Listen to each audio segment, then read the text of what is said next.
Hey everybody, I waited a couple days before making this video because I wanted everything to settle down. There's a lot of rumors, a lot of misinformation, and I wanted to give you guys the accurate information of what is actually going on. And to my pleasant surprise, 343 made the announcement that Halo and the Master Chief are here to stay. 343 Industries will continue to develop Halo now and in the future, including epic stories, multiplayer, and more of what makes Halo great. This is from Pierre Hintz, the new studio head, who replaced Bonnie Ross. In the short time that he's been head of the studio, he shared more of what Season 3 is going to bring, as well as release the custom games browser early. Pierre was in charge of fixing the Master Chief collection, and I think we can all agree that the MCC is in a great spot now, thanks to the leadership he put in. This is exactly why I waited a couple days, because I saw people making videos that Halo is going to be taken over from other studios, that 343 is just moving to a publishing role and not actually developing the game, but no, 343 will be staying in collaboration with other studios, which is what they're already doing, to keep creating Halo games. Now with that in mind, I still think 343 needs to make some significant changes, especially due to their workplace culture. I've been watching the whole thing unfold on Twitter,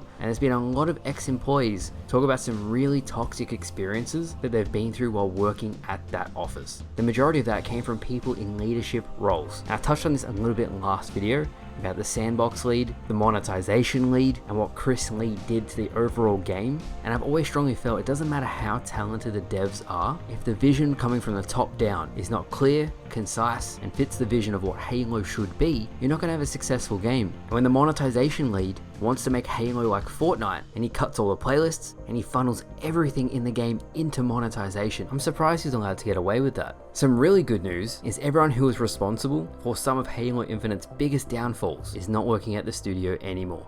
On top of that, because of us, the community, consistently nailing 343, saying this is not acceptable, we want a finished product on launch, none of this waiting ages for features to be added, consumers have shown, even beyond Halo, that they will not tolerate unfinished games anymore. And I think that's a really good thing. Now, of course, I feel for everyone who lost their jobs. That's really rough. That's even more important than the game, because now people are wondering where their rent's going to come from, paying their bills, and especially with inflation, I really feel for them. There's been a whole outpour of support for them to try to get them into new studios and new positions, so I really wish them the best, because a lot of them are very hardworking, and it's unfair that they lost their job because of incompetent leadership that caused them to get laid off. Beyond that, it falls to Microsoft. There's a really famous quote Phil Spencer said that if we lose our way with Halo, we lose our way with Xbox. And I think we can all agree that Halo is not where we want it to be at the moment. Currently, it's the community who are putting out absolutely amazing things day in and day out, which is why I always say you guys are amazing, because it's true. You guys always put out incredible stuff, and Microsoft across all of its studios needs to really reevaluate how they do business. No more contract workers so you can avoid giving them healthcare benefits. Look after your workers so they want to come and do a good job on the games they're passionate about. Their lives are already stressful crunching to get the games out. You don't have to make it harder on the poor guys. So I think that's really important too.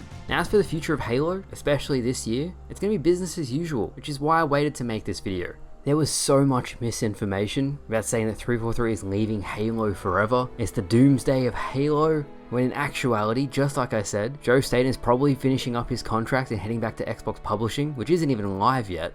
And almost every single Microsoft studio cut heaps of staff. But if any good can come of this, I hope it reevaluates how Microsoft and 343 treat their staff, especially their devs who are pulling ridiculous hours to make their games. When I made the video about Halo Infinite's troubled development, I got a lot of DMs on Twitter from ex and current 343 employees saying thank you so much for making that. Everything you said was 100% correct, and they shared more stuff with me, which I'm going to make in a future video because it's really important. With all of that said, this whole situation is a really good lesson. When there's some really big news like this, it pays to wait a couple days to find out just what's going on, and then you can talk about it accurately. I really appreciate all the nice comments you guys left me, not just on my videos, but across all of YouTube. I'm always going to give you guys the good and the bad. When 343 does something right, praise them. When they do something bad, I'll criticize them and give suggestions on how they can improve. It's the only way we're going to move Halo forward, and that's together. Microsoft is going to keep 343 as the main developers of Halo, so we have to work with them to try and make Halo as good as we possibly can. That's what I always try to do, and to give you guys a voice when you have feedback of the game or the series. I try to condense it into a 5 to 10 minute video where you guys can give feedback in a dedicated place. So thank you all for watching. Back tomorrow with my regular content,